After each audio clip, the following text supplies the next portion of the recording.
वो विष्णु स्थान कहलाएगा। इसीलिए जब आप नारायण दशा का कैलकुलेशन करते हैं, उसकी कैलकुलेशन लग्न से या 7th हाउस में से स्टार्ट होती है। तो जब आप नारायण दशा का ही एक फॉर्म एक्सटेंशन है लग्नांश का दशा, जब आप उसकी कैलकुलेशन करते हैं तो नवांश लग्न का 7th हाउस और लग्न दोनों में से जो भी स्ट्रांग होता है वहां से उसकी कैलकुलेशन स्टार्ट होती है। तो ब्रह्मणस्पति के रूप में अब भगवान गणाधिपति गणेश जी का स्तवन करते हैं। उसके बाद हमने स्तवन किया भगवान बाल मुकुंद का, श्री कृष्ण चंद्र भगवान का। तो कृष्ण जी का स्तवन इसलिए इंपॉर्टेंट हो जाता है अगर हम नक्षत्र सीख रहे हैं, क्योंकि राशियों के जो अल्टीमेट अधिपति हैं वो सूर्य हैं, क्योंकि वो 12 राशियों में विद्यमान रहते हैं। यानी कि जब सूर्य उदय होता है और सूर्य जिस जिस स्थान पे जा रहा होता है, हमें पता होता है कि सूर्य इस स्थान में है तो ये राशि इस समय इस भाव में उदय है। फॉर एग्जाम्पल इन दिनों सूर्य हमारे मिथुन राशि में चल रहे हैं ना शायद, या उसमें आ गए हैं कन्या। नहीं, कैंसर में अब मिथुन आएंगे में चल 15 रहे, को। तो 16 तारीख को आएंगे। अभी हाँ, मिथुन में चल रहे हैं। तो यानी कि अगर सुबह सूर्योदय हो रहा है तो हमें पता है कि यार पूर्व पूर्व के अंदर मिथुन राशि उदयमान है। और मध्यकाल में यानी दोपहर के समय में मध्याह्न में हमें अनुमान हो जाता है ठीक है अब मिथुन राशि ना हमारे सर पर आ चुकी है। तो जब सूर्यास्त होता है तो हमें पता होता है वो पश्चिम की दिशा में मिथुन राशि है, यानी कि पूर्व की दिशा में बृहस्पति का लग्न उदय है, धनु राशि उदयमान है।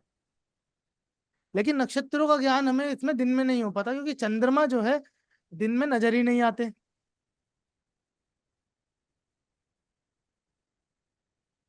इसीलिए राशियों का आधिपत्य सूर्य को दिया गया, और जो चंद्रमा है उन्हें समस्त नक्षत्रों का आधिपत्य दिया गया। वो नक्षत्रनाथ है, निशानाथ है वो। और चंद्रमा से जो अवतार हमारे पास आते हैं वो है भगवान श्री बालमुकुंद, भगवान श्री कृष्ण चंद्र भगवान। तो ज्योतिष सीखने के लिए श्री राम जी और श्री कृष्ण जी का स्तवन वैसे ही इंपॉर्टेंट हो जाता है, क्योंकि आपको राशियों का और संपूर्ण नक्षत्रों का ज्ञान ही वहीं से होना है। तो मैं आशा करता हूँ कि आप लोग रेगुलरली इस चीज को प्रैक्टिस करेंगे, तो ताकि आपको नक्षत्रों का और राशियों का समस्त ज्ञान आ पाए। दूसरी चीज आज हम बात करने वाले हैं पुनर्वसु पुष्य नक्षत्र के बारे में। पुष्य के बारे में भी बहुत अच्छा इंट्रोडक्शन ओजस्विनी जी ने दिया।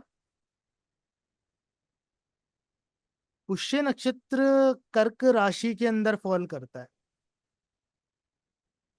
और इसके जो देवता हैं वो देवगुरु बृहस्पति स्वयं है। अलग अलग नक्षत्रों में अलग अलग ग्रहों का जन्म कहा गया है। उनमें से पुष्य नक्षत्र ऐसा नक्षत्र है जिसके देवता तो देवगुरु बृहस्पति हैं ही, उसके साथ में देवगुरु बृहस्पति का जन्म नक्षत्र भी पुष्य है। तो जो बात आती है ना एरोगेंस वाली और नॉलेज वाली, वो यहाँ पे इसीलिए आ जाती है क्योंकि बृहस्पति को अल्टीमेट नॉलेज है, अल्टीमेट नॉलेज सोर्स जो है। दो गुरु आते हैं हमारे पास, दैत्य गुरु शुक्राचार्य एंड देवगुरु बृहस्पति। लेकिन देवगुरु बृहस्पति के पास जो सत्व है, जो सात्विक नॉलेज है, शुक्र से कभी कंपीट नहीं कर पाते। शुक्र के पास तंत्र है, मंत्र है, साम दाम है, शुक्र के पास सब कुछ है। लेकिन एक चीज नहीं है, वो है फेथ। जिस व्यक्ति के अंदर फेथ नहीं होता ना, वो अपने समस्त उपाय लगा देता है। लेकिन जिसके पास फेथ है ना, वो कहेगा ठीक है यार, मेरे को पता है मेरा काम हो जाएगा। इसीलिए शुक्र जो है वो मीन राशि में जाके उच्च हो जाते हैं। और शुक्र के जितने उपाय होते हैं उनमें बृहस्पति का रोल बहुत इंपॉर्टेंट हो जाता है।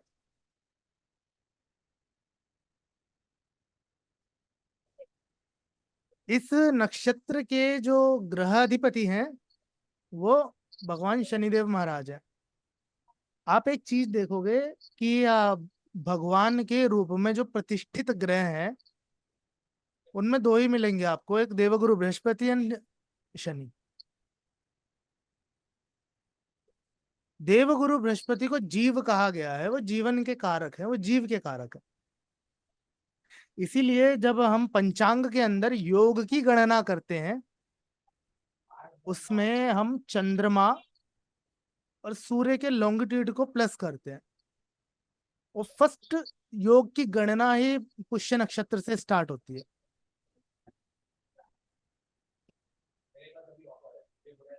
फर्स्ट योग जो हमारा बनता है वो विषकुंभ योग बनता है, जिसके योगी ग्रह शनि कहलाते हैं। इसमें जो एनिमल का सिंबल दिया गया है वो मेल गोट दी गई है। और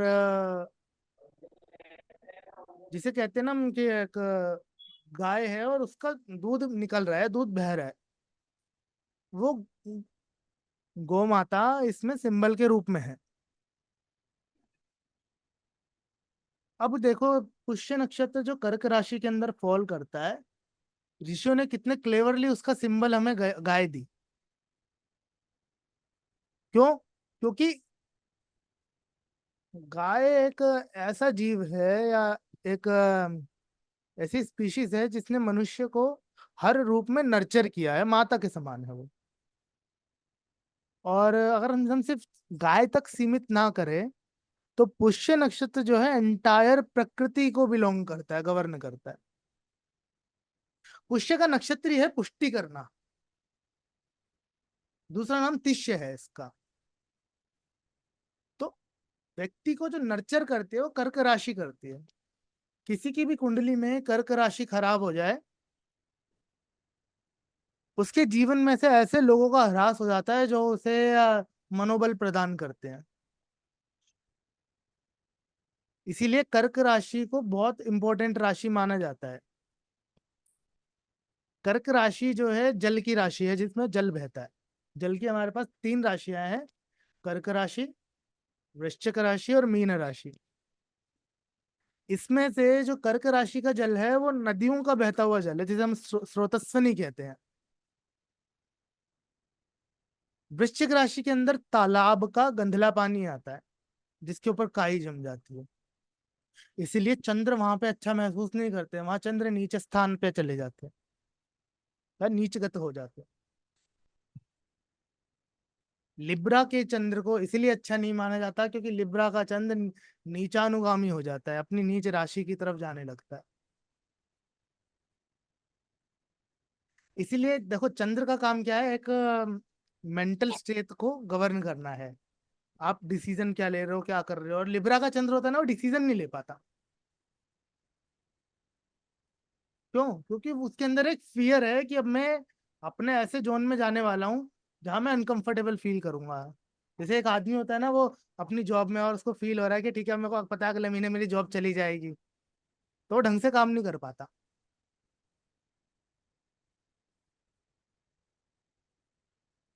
तो पुष्य नक्षत्र जो है ना, देवगुरु बृहस्पति का नक्षत्र है। देवगुरु बृहस्पति की हमारे पास कई कहानियां आती हैं, उनमें से एक कहानी बहुत इंटरेस्टिंग है। वो ये है कि एक बार देवगुरु बृहस्पति स्वर्गलोक के बागीचे में घूम रहे थे। और बागीचे में घूमते घूमते ना उन्हें एक बहुत सुंदर, अच्छा, कमल का पुष्प इसमें क्यों इंक्लूड होता है पुष्य नक्षत्र में, इसमें आपको स्टोरी के अंदर पता चल जाएगा। तो उन्हें बहुत सुंदर एक सरोवर दिखा, और सरोवर में बहुत सुंदर एक सोने का कमल का फूल खिला हुआ था। देवगुरु बृहस्पति को देख के ना बहुत सुंदर लगा वो। लेकिन देवगुरु बृहस्पति है, उनके अंदर क्या है, उनके अंदर ना दान की भावना, जितने सात्विक लोग होंगे ना उनके अंदर दान की भावना होती है। और ये पुष्य नक्षत्र का एक मूल गुण है, इसलिए ये नक्षत्र ना उधर्वगामी नक्षत्र है। नक्षत्रों की तीन संज्ञा है: अधोगामिनी सॉरी, एक मिनट लूंगा मैं।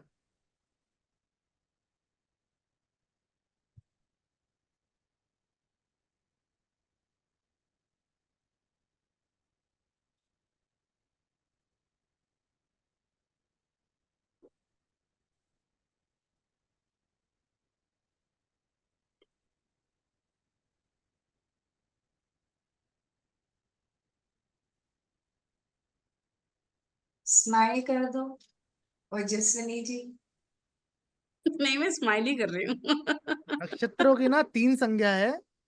ऊर्ध्वगामिनी मतलब ऊपर की ओर जाती हुई, अधोगामिनी मतलब उनकी गति नीचे की तरफ होती है, और तिर्यक यानी वो दोनों तरफ देख रहे हैं।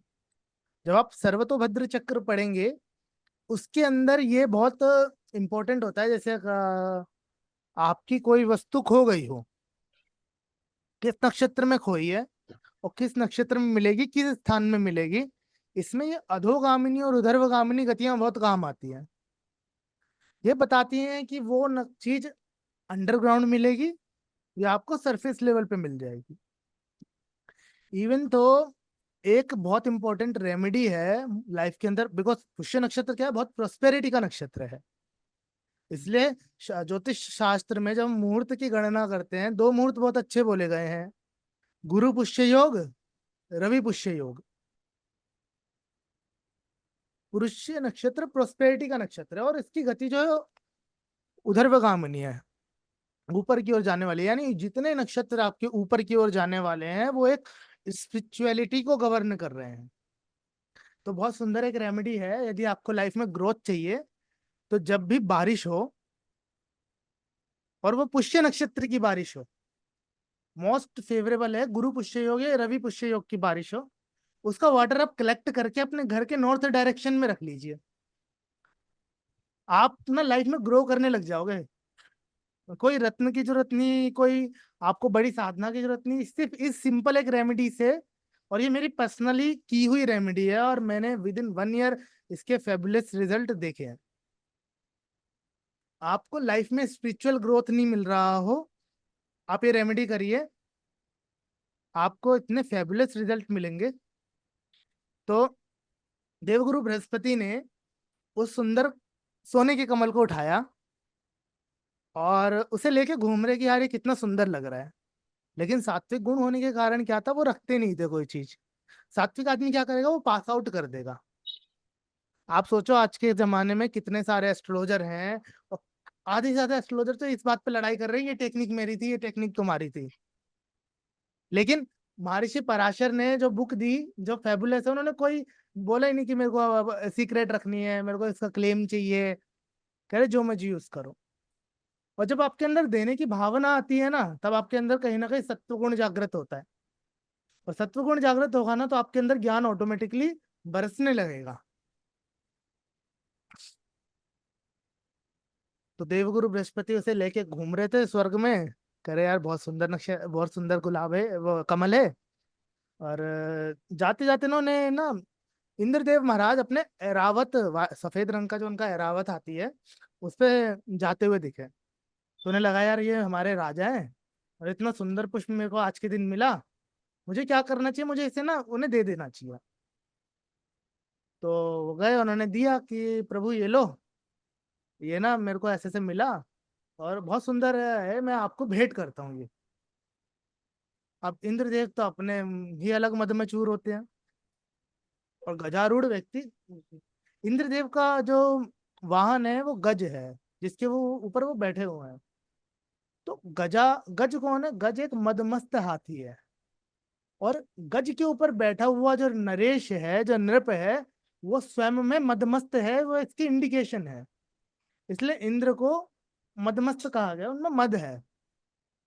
मदिरा क्या है, मदिरा शब्द इसलिए बना क्योंकि उसमें पी उसके सेवन के बाद व्यक्ति के अंदर मद जागृत हो जाता है, वो बुद्धि भ्रमित हो जाती है उसकी। तो गजारूढ़ इंद्र को उन्होंने वो सुंदर स्वर्ण कमल दिया।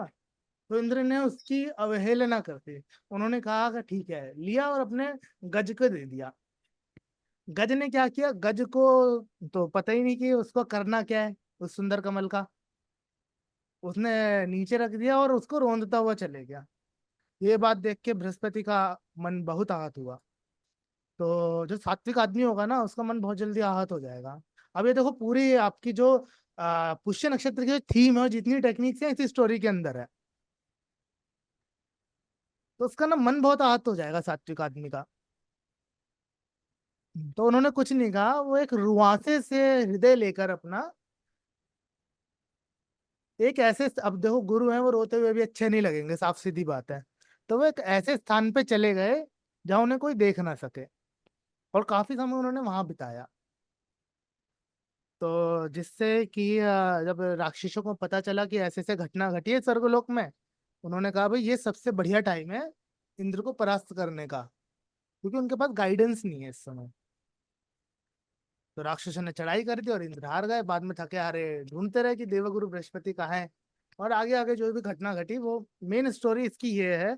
तो जो इसके अंदर जो सोने का कमल आता है, सोने का कमल एक आउटकम है, एक इंडिकेशन है, आप कह लो इस नक्षत्र का एक मिडल पार्ट है, जो ये बताता है कि अगर आप अवहेलना ना करो इस नक्षत्र की या इस नक्षत्र के लोगों की, तो आपको सोने का कमल मिलेगा। यानी कि सोने का कमल क्या है, एक तरह से तो प्रोस्पेरिटी है। मिडास टच भी कहते हैं ना। हाँ, मिडास टच कह लो आप, क्योंकि देखो बृहस्पति जहां भी आ जाएंगे वहां मिडास टच ऑटोमेटिकली आ जाएगा। सोने का कमल वेल्थ क्यों इंपॉर्टेंट करता है? बिकॉज भगवती लक्ष्मी उसको अपने एक हाथ में धारण करती है। और दूसरे कौन से डाइटी हैं जो उन्हें धारण करते हैं? मतलब लगभग सारे डाइटी एक ही हाथ में धारण करते हैं, लेकिन एक डाइटी है जो उन्हें दोनों हाथों में धारण करते हैं, वो है सूर्य। आप भगवान सूर्य की पिक्चर देखोगे तो भगवान सूर्य के दोनों हाथों में ऐसे कमल है। सूर्य ही वेल्थ गिवर है। इसीलिए जब आप सूर्य की रेगुलर उपासना करते हैं, आपके जीवन में वेल्थ से रिलेटेड बहुत चीजें अच्छी होती हैं। आजकल एक चलन चल गया है कि लोग जो हैं मंडे से दिन स्टार्ट करते हैं और वीकेंड में संडे मानते हैं। लेकिन जब आप वीकेंड को संडे मानने लगोगे ना, या ऐसे कैलेंडर्स को वर्ष फॉलो करने लगोगे जो वीकेंड को संडे पे काउंट करते हैं, आप देखोगे आपकी लाइफ में फाइनेंशियल ट्रबल स्टार्ट हो जाएंगे। बिकॉज ऑफ आप किंग को नेग्लेक्ट कर रहे हो, आप किंग को इम्पोर्टेंस नहीं दे रहे हो। तो जब आप किंग को इम्पोर्टेंस देना चालू करते हैं, आप संडे से चीजें अपनी काउंट करनी शुरू करते हैं, संडे को फर्स्ट डे मानना शुरू करते हैं अपने सारे, आप संडे को अपने पूरे हफ्ते की प्लानिंग करना शुरू करते हैं, आप देखोगे आपकी लाइफ में ना धीरे धीरे growth, prosperity, wealth related issues automatically resolve होने लगते हैं। यही कारण है कि हमने जब वार की कैलकुलेशन करी, उसमें हमने सेंटर पॉइंट संडे को रखा। हमने कहा किंग है, किंग को पहला अथॉरिटी देते हैं होरा की। देन हमने होरा काउंटेड करनी चालू की और हमने वार का क्रम बनाया। तो बृहस्पति के पास अल्टीमेट नॉलेज है। इवन तो जब भगवान शिव ने अपने दोनों पुत्र गणेश और कार्तिकेय जी को नॉलेज लेने के लिए भेजा, तो उन्होंने स्ट्रिक्टली उन्हें एडवाइस किया कि तुमने केवल बृहस्पति के पास जाना है। मेरे बहुत गुरु मिलेंगे भटकाएंगे, but go only for the Brihaspati. देव गुरु के पास इतना नॉलेज है, मतलब इवन तो अगर आप उनको रेगुलर इमेजिन भी करना चालू कर दो ना, आपको नॉलेज आना शुरू हो जाता है।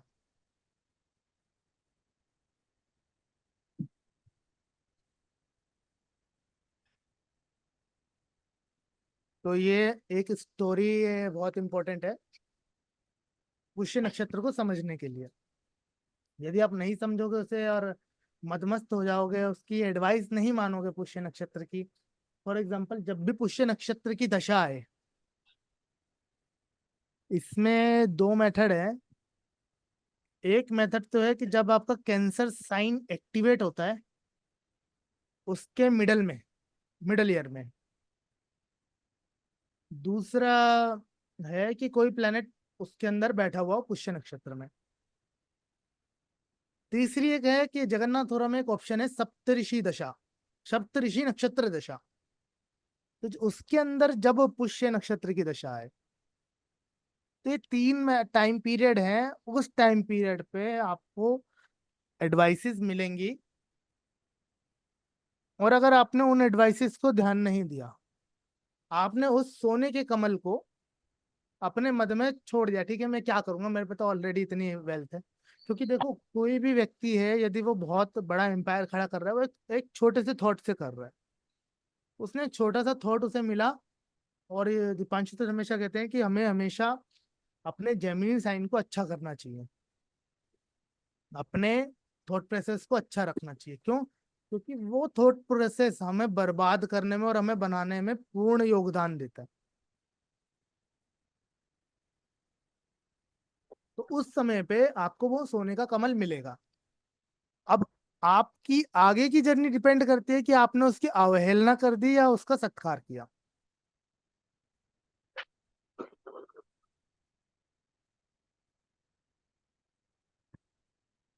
आगे बताइए, स्टोरी तो पूरी हो गई, और क्या किया जाए?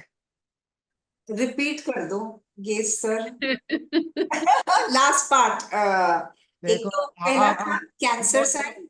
आप ना रिकॉर्डिंग सुन लेना, क्योंकि मेरे लिए ना अच्छा रिपीट करना बहुत ठीक है ठीक है इम्पोर्टेंट है, क्योंकि एक फ्लो ठीक के है अंदर ठीक, बोल रहा था मैं। कोई बात नहीं कोई बात नहीं, राइट। ओजस्विनी ठीक जी है। गाइड करेंगी आगे क्या करना है। ठीक है, अभी हम लोग चार्ट्स पे प्रैक्टिस करेंगे। एक बार प्री रीड्स के अंदर मैंने 4-5 टेक्निक्स दिए हैं, वो मेंशन कर लेना। अच्छा, इसमें ना I read somewhere in a book कि इस सिंबल जो है गोट दिखाया गया है ना, हाँ। गोट इज द एनिमल। अब गोट की है ना एक स्पेशल टेंडेंसी है, उसकी एक हैबिट होती है कि वो जो खाना खाती है वो लिगल लेती है और वापस से लेके आ जाती है। तो इसका सिंबॉलिक रिप्रेजेंटेशन टेक्निक ये बनती है कि जहां पे पुष्य नक्षत्र आ रहा है, वहां पे अगर आपको किसी ने हर्ट कर दिया है, आप उस चीज को उस पर्टिकुलर मोमेंट के लिए निग्लेक्ट कर दोगे, but it will come back and you are going to cancer के अंदर जैसे बताया उन्होंने कि कैंसर है कि वहां पे अगर इंसान हर्ट हो जाता है तो वो बहुत सेंसिटिव एरिया है कैंसर जो है। अभी कैंसर के बहुत सेंसिटिव एरिया में पुष्य नक्षत्र फॉल कर रहा है। पुष्य नक्षत्र के अंदर अगर आपको कोई हर्ट कर रहा है तो वहां पे आप स्पेयर नहीं करते हो। ये वो है ना जो गड़े मुर्दे उखाड़ते हैं। अब वहां पे कोई सिग्निफिकेटर आ रहा है, जैसे वीनस आ जाए तो आपका स्पाउस उस तरीके के नेचर का आ जाएगा। सैटर्न आ रहा है तो आप कह सकते हो कि ऑफिस के अंदर आपका ऐसा एनवायरमेंट या इस तरीके की टेंडेंसी हो जाएगी कि आप चीजों को भूलोगे नहीं, या you can bring back the dead things. और यहाँ पे कमिटमेंट का भी इशू आता है पुष्य नक्षत्र के अंदर, बिकॉज गिवर नक्षत्र है ये। तो एक आप वहां पे कमिटेड नहीं हो पाओगे। You will always in the flow of giving. If it is Saturn then profession में कमिटमेंट का प्रॉब्लम आ जाएगा। इफ इट इज मर्क्यूरी तो पढ़ाई के अंदर, डॉक्यूमेंटेशन के अंदर, फ्रेंड्स के साथ में। इसको हम इस तरीके से डिकोड कर सकते हैं। बाकी मार्स। हाँ, मार्स अगर आप बोल रहे हो झगड़ा झगड़ा हो गया, झगड़े के लिए देख सकते हैं मार्स को हम। आप एक आपका खुद का हेल्थ के प्रति भी काउंट कर सकते हैं। आपके भाई को भी सिंबलाइज करता है ना मंगल। तो भाई या तो उस नेचर के हो जाएंगे, आपके कमिटमेंट का प्रॉब्लम रहेगा उनके अंदर। तो अब ये जो टेक्निक्स दिए ये प्रैक्टिकल करने के बाद में मालूम पड़ेगा कि कितना वर्कआउट कर रही है कितना नहीं कर रही है। क्या हो गया देविका, आपने जुपिटर लिखा है, unmute yourself, clear your doubts. अगर अभी तक कोई डाउट्स हैं स्टोरी के अंदर किसी को भी।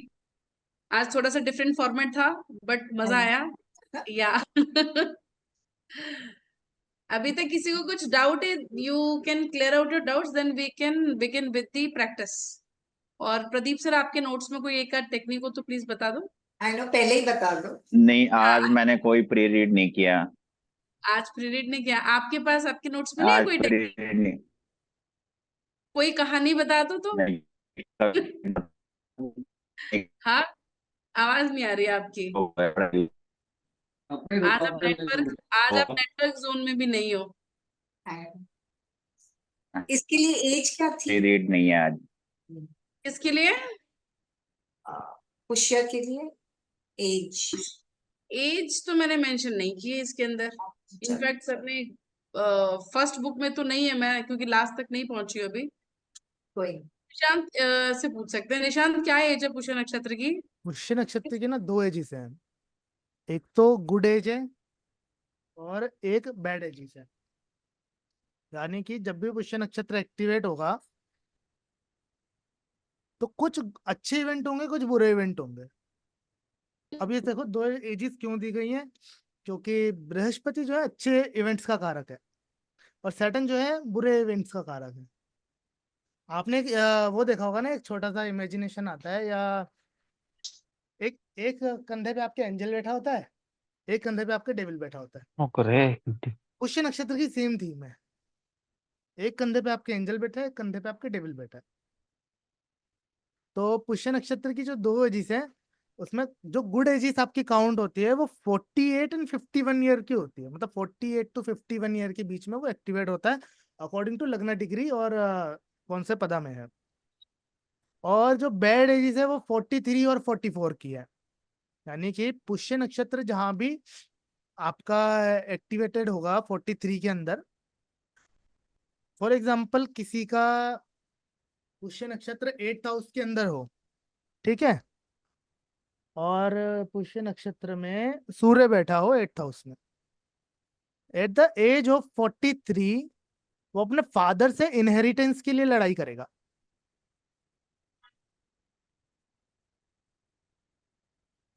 ठीक है।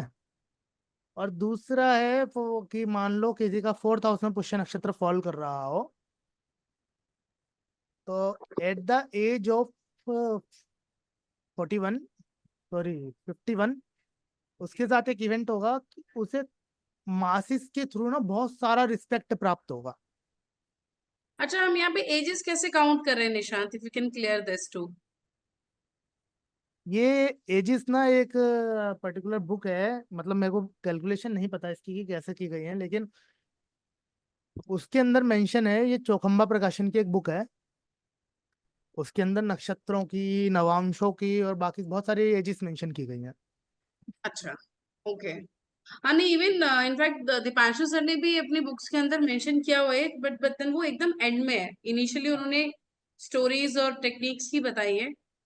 तो नक्षत्र पदा वन के अंदर आप सिर्फ दो ही आप टेक्निक्स ही है। आप एक चीज देखो ना कि नैसर्गिक आयु के अंदर भी ना, जब हम केतु की एज को पार कर जाते हैं ना, और राहु जैसे 43 और 44 की एज इसमें दी गई है, आफ्टर 42 राहु एक्टिवेट होते हैं। राहु कौन है? राहु बृहस्पति के नंबर 1 दुश्मन है। तो आपकी लाइफ में जितने बैड इवेंट्स होने हैं वो 42 से 47 के बीच में होने हैं, अगर आपने बैड कर्मास किए हैं। अब जिन लोगों का अच्छा होता है तो इस हिसाब से तो फिर राहु उनको पॉजिटिव रिजल्ट दे रहा है, अगर वो एज एज का जो टाइम है अच्छा जा रहा है। हाँ, राहु मतलब अगर आप देखो ना, सारा कुछ तो प्लेसमेंट के ऊपर डिपेंड करता है ना। फॉर एग्जाम्पल अगर किसी की बेड प्लेसमेंट है ही नहीं, जैसे 8th हाउस में सूर्य एक बेड प्लेसमेंट है, हम्म। और 4th हाउस और 10th हाउस में गुड प्लेसमेंट है। मतलब सूर्य दिग्बलहीन है 4th हाउस में, लेकिन फिर भी उसे बेड प्लेसमेंट नहीं किया जाएगा क्योंकि वो केंद्र के अंदर है। और किसी भी योग के फ्रुक्टिफाई होने का क्लासिक्स में एक ही रूल दिया गया है कि वो केंद्र के अंदर होने चाहिए। Okay. For example 9th Lord debilitated भी है लेकिन केंद्र में है, वो अच्छा रिजल्ट देगा। 9th लॉर्ड एक्सोल्टेड है लेकिन त्रिक भावों में वो नचाएगा फिर आपको। Okay, this was tip of the day. ठीक है, एक आध चार्ट देख लेते हैं। कौन देने वाला है अपना चार्ट? मैम गुड एज लिखना मिस हो गया है। गुड गुड एज एजेस लिखना क्या मिस थे? हो गया है। मैम ठीक है, किसी ने ऑलरेडी दिया हुआ है वो चैट में। ओके। जानने मैम वालों का राहु तो है, राहु है मगर लगन की डिग्री नहीं है। ठीक। मुझे ऐसा चार्ट दो। ठीक है, I got one chart today, bit complicated chart, but Pushya rising in lagna and moon in Pushya. Ma'am ले लो। ठीक है, ओके। अरे चार्ट करो, फिर इसके बाद ना पुष्य नक्षत्र पड़ा वन में जो महादेव ने रेमेडी बताई है ना, मैंने उसको ना काफी इसमें नोट्स बना के डिकोड किया था, तो उसको एक बार ओके, डिस्कस पहले हम रेमेडी लिख लेते हैं, हम बाद में नहीं चार्ट पहले देते हैं। पहले हाँ हाँ हाँ हाँ हाँ बेस्ट नहीं, है नहीं, बेस्ट है हाँ बेस्ट हाँ अभी है हाँ अभी हाँ एक्चुअली यस अभी यस लिख रहे हैं ना, देखो अभी जब हम चार्ट्स देखेंगे तो उस टाइम पे पूरा फोकस स्क्रीन पे होगा, ठीक है। अभी तो लिखने वाले मोड में है तो यू कैन शेयर। हाँ तो मैं कहूँगा कि अगर किसी के पास दीपांशु सर की बुक है तो वो मेरे पास में पेज है। पेज नंबर 119 खोल लें। खोल रहे हैं 119। ठीक नहीं है। मेरे पास हाँ और जिनके पुष्य पास नहीं है नक्षत्र, पदा 1 कैंसर साइन। मैं उनके लिए मेंशन करता हूँ। तो पुष्य नक्षत्र में पड़ा 1 कैंसर साइन लियो नवाम्स। 119 119 पेज नंबर ठीक है। अब लियो नवाम्स कैंसर साइन के अंदर सेकंड नवांश बनता है, क्योंकि चर राशि के अंदर नवांश की जो कैलकुलेशन है उसी राशि से होती है। तो पति के नक्षत्र का पुनर्वसु का लास्ट पड़ा है वो कैंसर में फर्स्ट नवांश में फॉल करता है। उसके बाद के जो 4 पड़ा है वो शनि के नवांश के हैं। शनि के नक्षत्रों की एक खास बात है, वहां पे ना फियर होते हैं आपके। सैटर्न जिस भी नक्षत्र में बैठेंगे ना, या जिस भी साइन में बैठेंगे, उससे रिलेटेड आपके मन में फियर्स पैदा होंगे। और पुष्य नक्षत्र की खासियत यह है कि जब आप उस हाउस को लेकर वहां पे बृहस्पति को एक्वायर कर लोगे, क्योंकि पुष्य नक्षत्र के अंदर बृहस्पति ही वहां पे ओवरकम करवाते हैं चीजें, या बैलेंस करवाते हैं आप कह लो। क्योंकि अगर एंड में तो जब इंद्र हारने